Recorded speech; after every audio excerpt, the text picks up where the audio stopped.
Përshëndetje, this is William Lane Craig, and I hope that the following video will be helpful to Muça in Albania.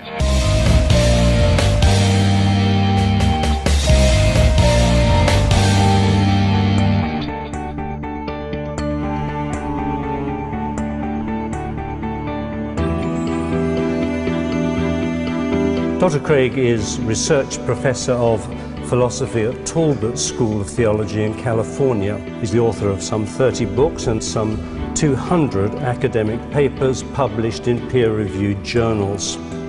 He's got doctorates in philosophy and theology on the historicity of the resurrection of Christ. When it comes to engaging in a conversation in the public square, or in letters to the editor, or in conversation with co-workers, then I think it's critical that Christians be able to present objective evidence in support of our beliefs. Otherwise, our claims hold no more credibility than the assertions of anyone else who claims to have a private religious experience. Fortunately, Christianity is peculiar in that it is a religion which is rooted in historical events. It makes claims which can therefore be investigated historically.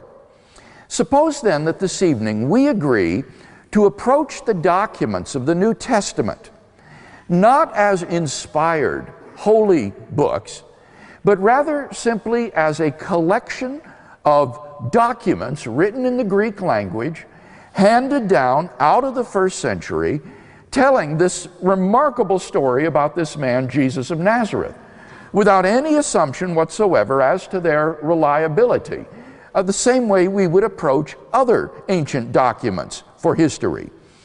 You might be surprised to learn that when ancient historians approach the New Testament documents with this attitude, that the majority of scholars today accept the central facts undergirding the inference to the resurrection of Jesus.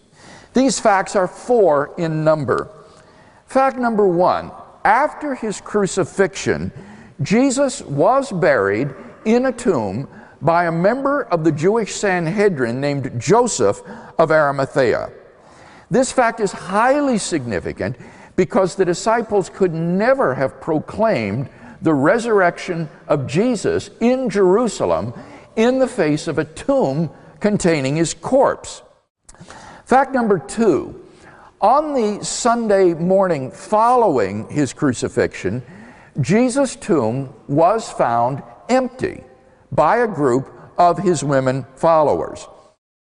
Fact number 3, on multiple occasions and under a variety of circumstances, different individuals and groups of people experienced appearances of Jesus alive after his death. This is a fact which is universally acknowledged today by New Testament scholars. Finally, fact number 4, the original disciples believed that Jesus was risen from the dead despite their having every predisposition to the contrary.